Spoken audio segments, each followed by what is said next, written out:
Tired of the everyday grind? Ever dream of a life of romantic adventure? Want to get away from it all? We offer you Escape.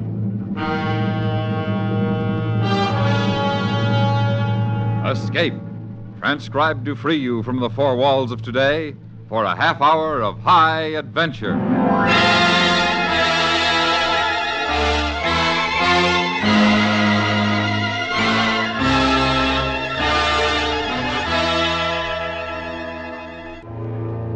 You are living in a new and fabulous land, surrounded by all that is generous and kind, while your hosts, heedless of your pleas, are planning, as is the custom of their country, to kill you in a strange and terrible manner.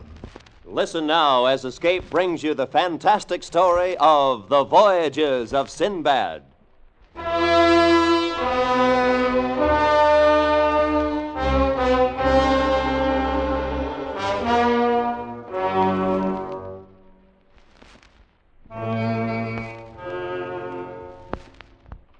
It is related that there lived in Baghdad a poor man called Sinbad the porter, who earned his living carrying loads upon his back and head. One day, as he was sweating and staggering in the great heat, he passed the door of a house which to him seemed to belong to a rich merchant. Wearily, Sinbad the porter set his load on the ground and sank onto a bench near the door. He marveled at the scented air and the sounds of birds from within the gardens. And after a few minutes, the door opened and a slave came toward him and bade the porter follow. And they went in and entered a great hall. Welcome. Be at your ease. Will you allow me to ask your name and your trade? Oh, master, I am called Sinbad the porter, and I carry heavy loads for light payment. Porter, your name is the same as mine, for I am called Sinbad the sailor. I requested you to come here, for I saw you sitting outside my door, and your weariness and misery touched me. Oh, master, in the name of Allah, do not blame me for my grief. There is no need to be ashamed. There's no shame in poverty. When you have heard all my adventures, you will understand what trials I have had to undergo to purchase the wealth you see about you, with strange and terrible labors, with calamities and misfortunes which are hardly credible. Seat yourself by my side, partake of the food and wine you see about you, and I shall relate to you my extraordinary voyages. Then perhaps you will have more faith in your own destiny, which, unknown to you, has been written, and as it is written, must inevitably come to pass.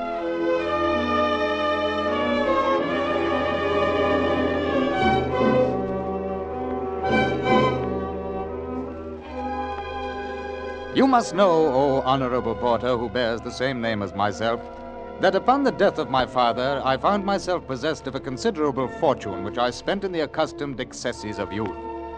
And when I found that my purse was nearly empty, I determined to travel, and going to the market, bought myself a lading of varied merchandise which was carried on board a ship just starting from Baghdad with other merchants.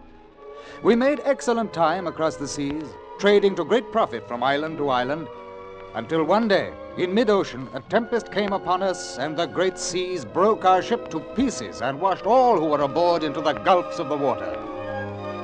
Thanks to Allah, I found a plank, and clinging to it for several days, found myself thrown more dead than alive upon the beach of an island.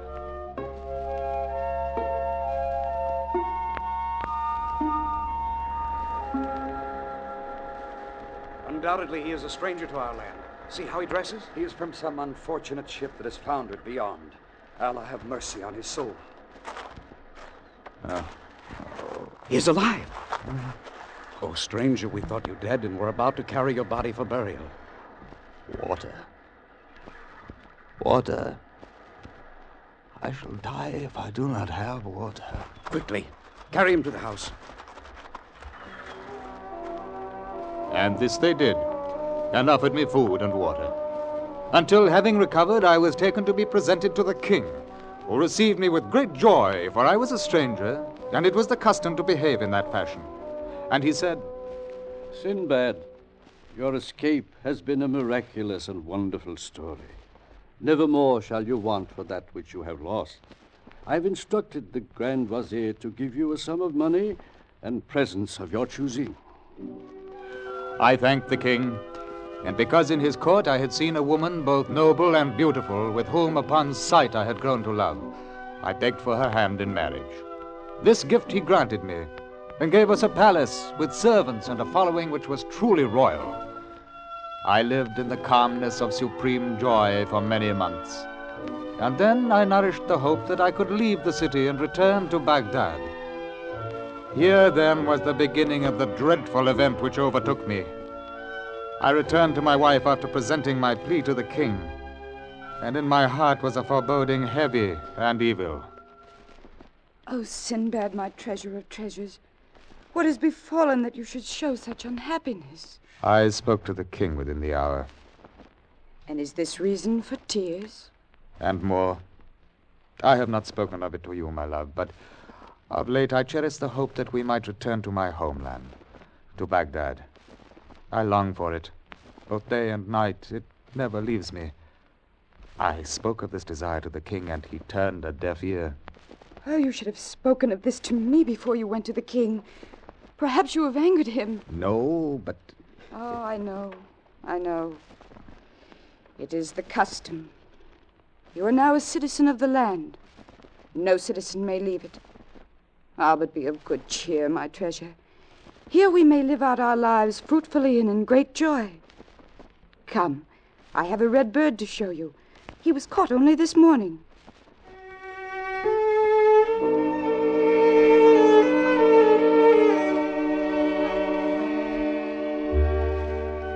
But I could not rid my mind of the fears which grew one upon the other. I was virtually a prisoner in the land. And then one day, my neighbor's wife died, and as he was my friend, I went to him and tried to console him. It is Allah's will, and I shall perish for it. Do not grieve more than is lawful, O my neighbor.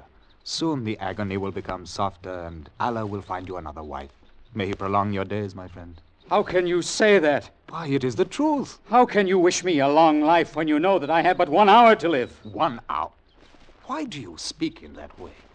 What gloomy presentiments are these? Surely you would not think of killing yourself. Is it possible that you do not know the customs of our country? I am confused, oh my friend. What custom is this? It is a rule here, a law, that every husband must be buried alive with his dead wife, and every wife buried alive with her dead husband. But this cannot be. In 1 hour's time, I shall be committed to the earth with the body of my wife. As Allah lives, the custom is detestable. You must refuse. The very thought of such a thing is... It is the custom. Every man must conform to the custom of our ancestors. Now I bid you farewell, for I must prepare myself for what is to come. And as I stood in his house, the friends and relations of my neighbor gathered, formed a procession, and the funeral went forward. The woman's body was placed in an open casket, dressed in her most beautiful garments and wearing the chief of her jewels. And the husband walked beside the coffin. We all proceeded with slow steps towards the place of burial. The man Abdul, who had befriended me at the shore, explained what was to happen. There, Sinbad, where the stone cover is being lifted, it covers a well of great depth. That is where they lower the body? Yes, and afterwards the husband will be put in. But he will surely die. Is there no escape? None. A large jar of water and 7 loaves will go with him. Then the stone cover will be replaced. As it is written, so must it be. Look! He suffers this to be done with no complaint. It would be useless. Slowly my neighbor was lowered into the well. And then, as Abdul had spoken, the stone cover was replaced, and we all returned whence we had come. I was sick with fear at what I had seen. In all my travels, never had I witnessed so barbarous a custom. And though my love for my wife was great, my fear was greater. The only consolation I could find was in the thought that I should be the first to die, and therefore I would not suffer the burial alive. But this consolation was vain. For a short time afterwards, my wife fell ill of a strange malady. You will be well again. Oh, my love. No. No, never again. I'm so weak. The day becomes as night. My love, my treasure, do not speak in this way. I have sent for the highest physicians in the land. They will bring ointments with which to cure you. My jewel, you must live. You must. Where are you? Sinbad. Sinbad.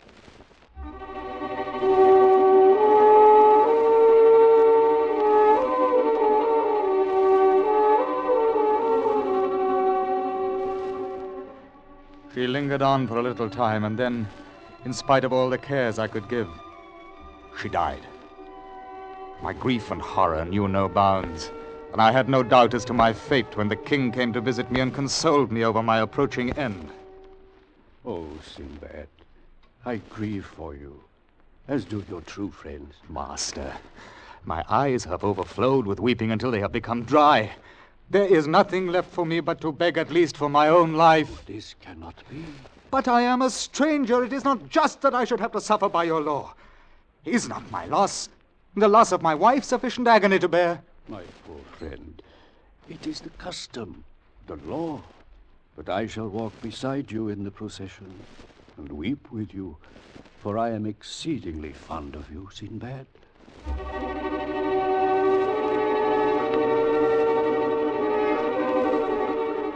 And so it was done.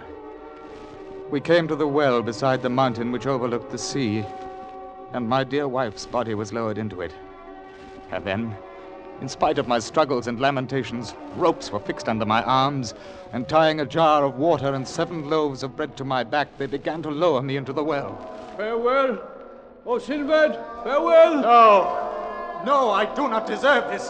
I cannot die like this. No! Their voices came from a greater and greater distance, echoing the mournful wail about me, until the sounds became lost in the blackness. Down and deeper was I lowered, and then I reached the bottom.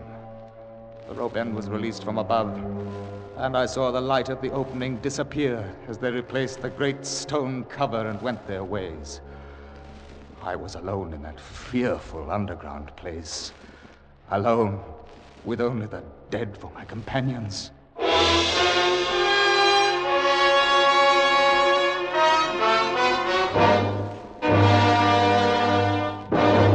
We will return to Escape in just a moment, but first, smart young ladies over 18 who are style conscious and love their country will find that they look first-rate in the uniform of the United States Army or Air Force.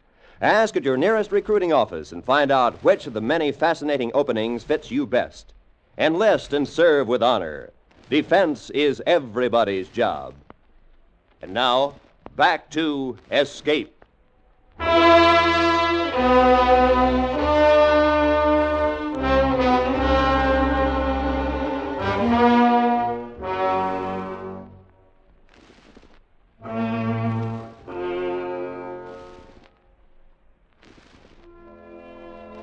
I stood for long moments after the stone cover had been replaced over the well. And then my eyes became accustomed to the semi-darkness, and I took note of this mortuary cave, which I found to be strewn with old and new bodies. It filled me with indescribable horror. But being determined not to die out of hand, I made careful inspection of the cave. It was very high and stretched further than the eye could reach. And I noticed that many precious jewels and ornaments of gold and silver rested in countless numbers upon the ground. These, I realized, were the useless possessions of the dead. For 2 or 3 days I lived thus, ever searching for a way out, until I heard the stone cover of the wall being removed and a woman's body was lowered in its coffin. She, in turn, was followed by her mortal husband. I heard his cries of fear as he descended. I beg you, pull me up again. Please, Allah be merciful, I do not wish to die. Pull me up again. Please, Allah be merciful, I do not wish to die. Please. And as with myself, the rope hurtled down after him and the stone cover was replaced. At first he did not see me, and I saw that he was a huge and powerful man. He fell to the ground and beat himself in the face and stomach with his fists. Hear me, your friend. Who's there? Answer me for the love of Allah. Who is it? I cannot see you. Who are you? Do not come nearer. Be in peace, oh my friend. I am but Sinbad the sailor who was put into this place but a few short days ago. You are human? You are alive, but I thought all who came here died. The bread and water gives us nourishment for a little while. In that time we may seek an escape. There is no escape. It is Allah's will. I curse the woman I married that she should bring me to such an end. No. Speak gently of her, friend. It is more the fault of yourself than hers. You should have seen to it in life that this horrible thing, this law, would be abolished. It is the custom. No man can stop it. It is the custom.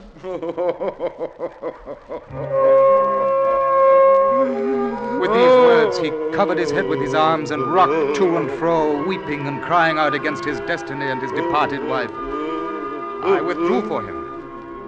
For it suddenly came to me that in this brute I would have much to fear. I had eaten and drunk sparingly, but my wants were little when compared with the girth of the stranger. And therefore I hid my remaining food and water and resolved to use them only in a most secret manner. But after the passing of 2 days, I knew that my companion had eaten his 7 loaves with huge appetite and was watching me to discover the hiding place of my own stores. We are brothers, O Sinbad. Give me but a slice of your bread, else I must starve. But there is but enough left for myself. To give to you will hasten my death as well as your own. Then tell me where you have concealed it, that I may better imagine the taste of bread and water, even though I may not share it with you. And then, in an unguarded moment, he discovered the place where I had concealed my poor scraps and dregs of water. With a mighty lunge, he tore all from me and like a wild beast began to devour the food. Wait! You leave nothing for me! Oh, what fool are you then? But live in peace with the knowledge that I did not have to wring it from you. I saw then that I should have to kill this man at the earliest moment. For in his eyes I perceived a madness that would mean a more dreadful death for me than starvation. I left him then and went to search for a weapon with which to defend myself. And amongst the finery and wealth upon the ground, I found a jeweled dagger. And this I hid in my clothes and determined to use when the man again felt the pangs of hunger. Oh, Sinbad. Oh, good friend, you may tell me. I promise upon my word that I shall share with you. There is more bread, more water. You have hidden it in another place. Give me but a scrap, a morsel, I beg you. There is no more. We must lie down and die. Oh, I know you have more. You do not suffer as I do. Tell me, for the love of Allah. There is no more. Oh, if another day passes, I shall die. Hear me, O Sinbad. Share with me your remaining food, and together we shall prolong our lives. I have no more. You devoured the last of it. You lie, you lie. I speak the truth. You lie. You're choking me. Up. His hands tightened about my throat, and as I felt my senses departing, I summoned all my strength to withdraw my dagger from its place and plunged it into his body. With a great sigh, he fell away from me and to the ground, where he died. And once more, I was alone with the dead.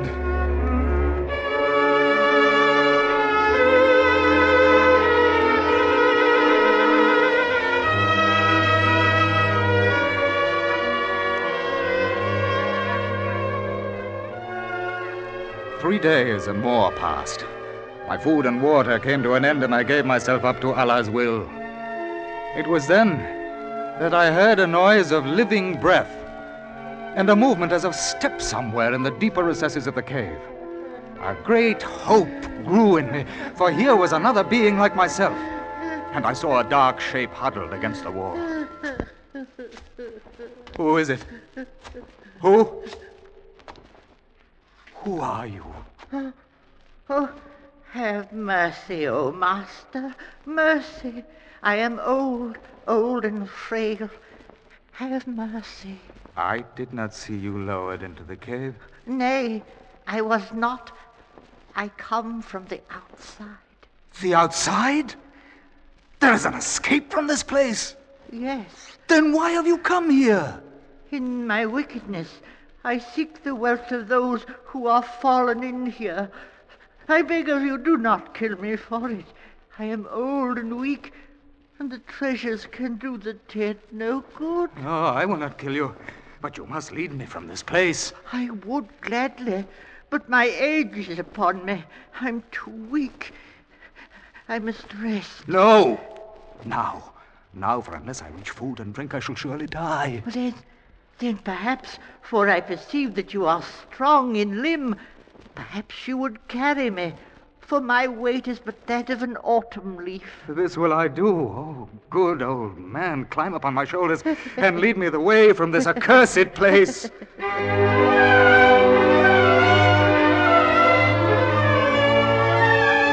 And to my great joy, he did as I bade him. And after traveling countless passages, we came upon a hole which had been burrowed in the earth, and thence into the open air. About me were trees bearing the most succulent of fruits, and a silver stream was at my feet. I made to put the old man down to sate my hunger and thirst. But he did not move. Rather, he pressed his thighs more tightly around my neck and weighed down upon my shoulders with all his weight. And a great fear took me. I tried to throw the old man to earth, but he replied by pressing my throat until I was half strangled. And then he kicked me in the stomach until I got up. Now, take me to the tree over there, for I am hungry. I desire to pluck of the fruits upon it. Go! You're strangling me. Go! Then perhaps I shall allow you to feed as befits a beast of burden. Yes. All that day and night he stayed upon my shoulders, and I was no better than a beast of burden. In the morning I was aroused by a great kick and urged on to find his breakfast with blows from his fists and feet. I had never suffered such humiliation of spirit or discomfort of body. I could find no way to rid myself of him, and I cursed the virtuous impulse which had led me to help him. Rather, I thought I should have remained in the cave to die in peace. And then one day, after weeks of servitude, I found a gourd. What is the purpose of that strange object lying before the tree over there? It is a gourd, old man. A gourd? What manner of thing is this? It has many uses. In my land, it is a receptacle for wine. Wine? You speak with strange words, Sinbad. What is wine? Wine? It has been long since I tasted of it, but it is a sensation so delicate that one's senses cannot encompass the pleasure brought about by its use. How is it made? With the grape? Then you must make me wine, Sinbad. Go pick up the gourd and make me wine. And I saw in his command an idea, and I did as I was bidden. I squeezed the grapes of a prolific vine into the gourd and allowed it to ferment, and when the fermentation had ceased, he ordered me to taste of it to test its quality. Well, Sinbad? It is very fair, old man. And you drank it all yourself? Give me the gourd, slave!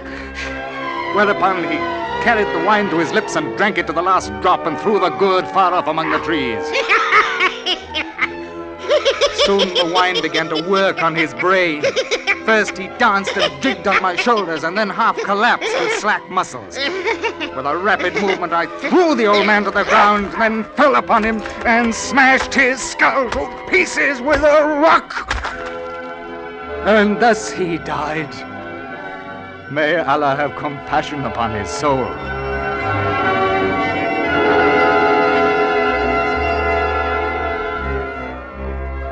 I made my way to the shore where destiny willed I should find a party of sailors who had disembarked from an anchored ship to hunt for water and fruit.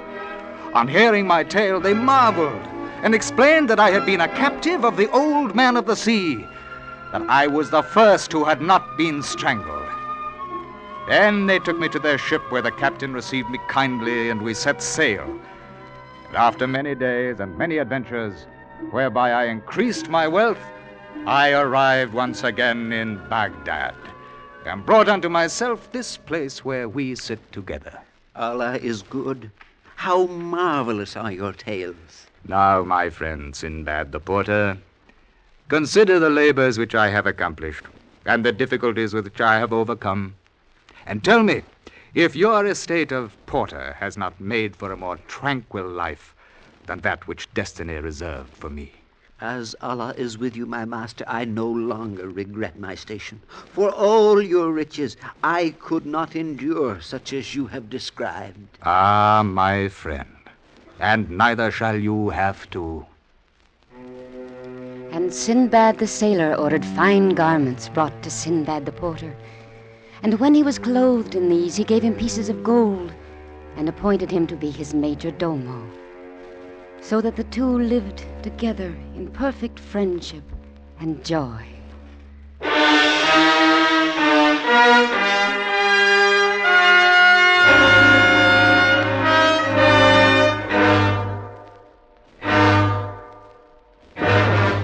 Escape has brought you The Voyages of Sinbad, adapted and directed by Anthony Ellis, starring Ben Wright as Sinbad.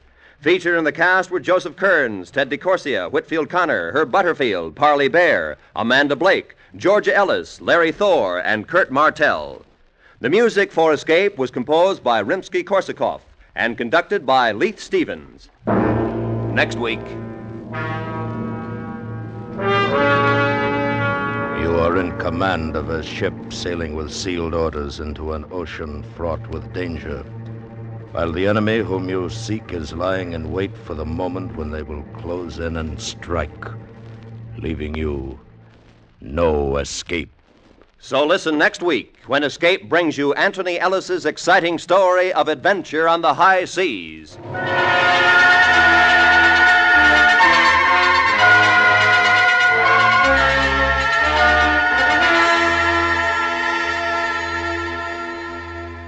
Tomorrow night, Van Heflin stars on Suspense's thrilling production, The Case of Marie Celeste, in a tale well calculated to keep you in suspense. Van Heflin stars as a mass murderer on a ship at sea. Remember, it's tomorrow night on most of these same CBS radio stations. Another hair-raising episode of Suspense. This is Roy Rowan speaking. And remember, John Lund, as yours truly, Johnny Dollar, brings you colorful mystery Tuesday nights. This is the CBS Radio Network.